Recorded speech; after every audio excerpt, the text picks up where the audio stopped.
You know, the longer I study languages, the more I realize something is kind of funny. Good language learning is basically the same as building a healthy relationship. Let me explain.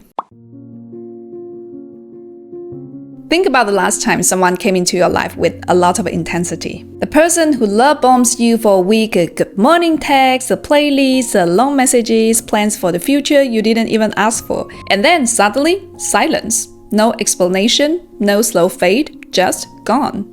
It feels electric at first. You get that emotional high, that little rush that makes everything feels meaningful. But beneath that excitement is a tiny voice saying, this isn't normal, this isn't stable, this isn't a real connection.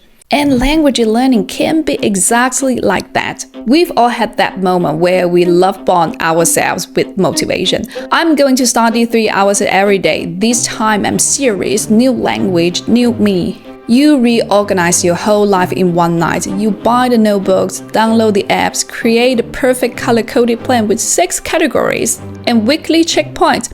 And then, by day 4, you are emotionally done. Not because you lack discipline, but because intensity without stability burns out fast. Real connection, whether it's with a person or a language, is built through those quiet, steady, almost boring moments. The 30 minutes you show up even when you don't feel ready. The 5 minutes on your commute. Because what matters isn't how perfectly you begin, but how consistently you continue.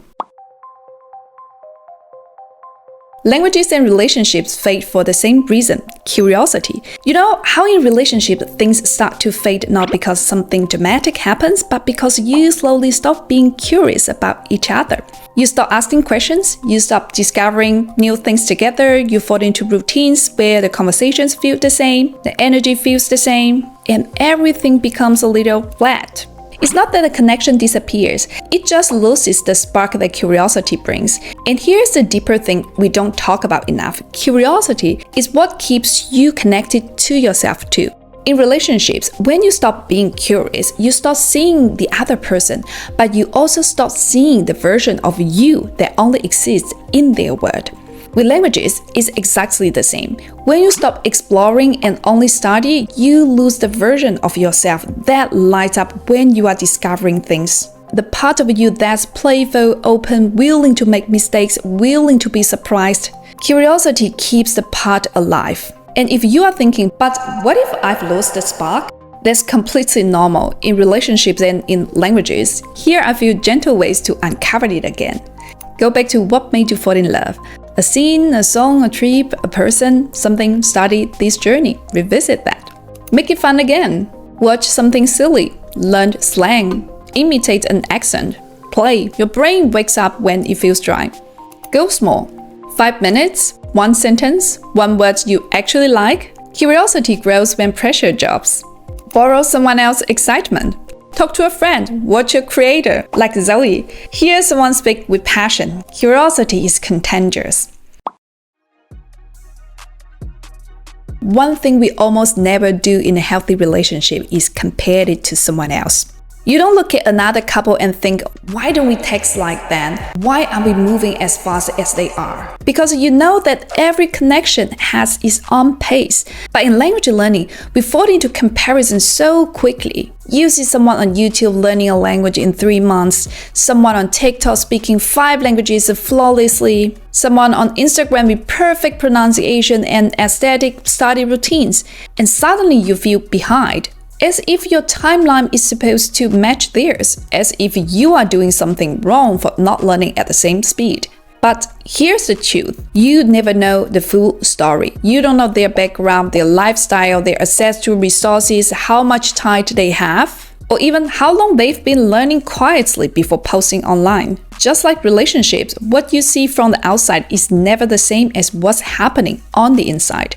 Your connection with the language is a completely personal timeline. One thing I've learned both in relationships and in languages is that the moment you stop performing, the connection slowly disappears.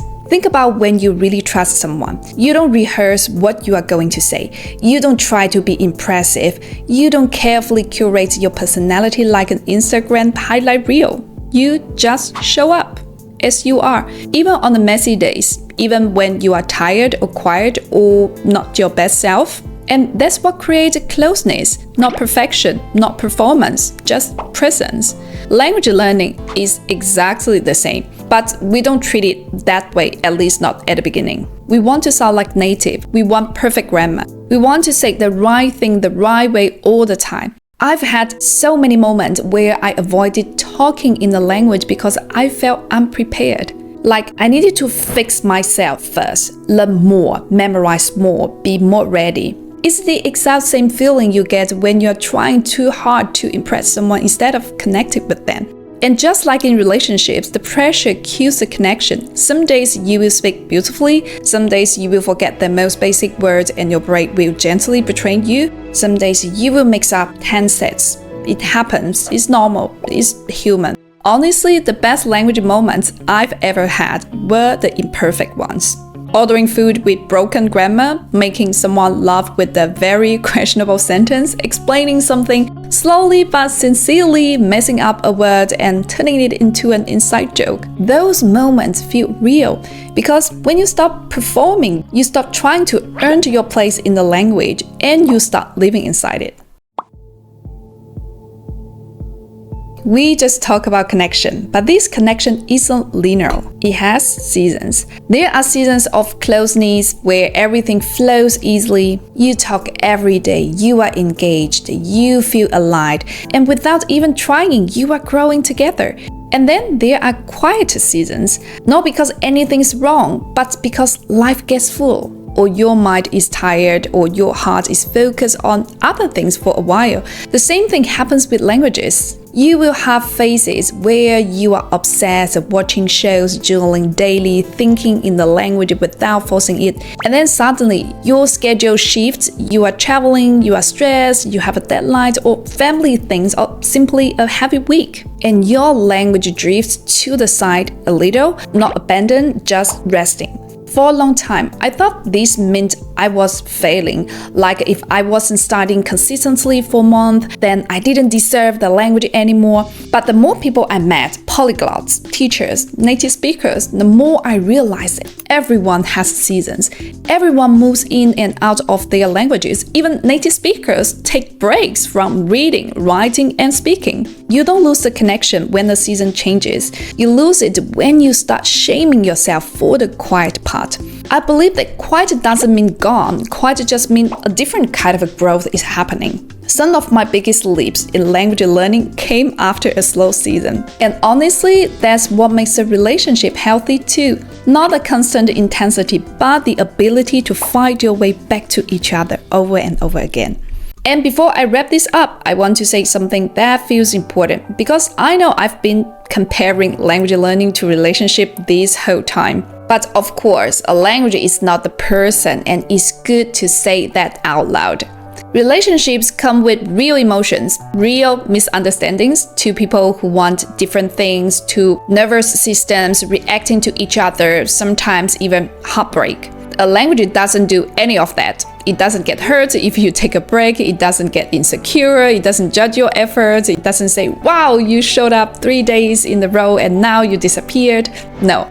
A language is simple. It just waits. It stays there, quiet, patient, ready whenever you are.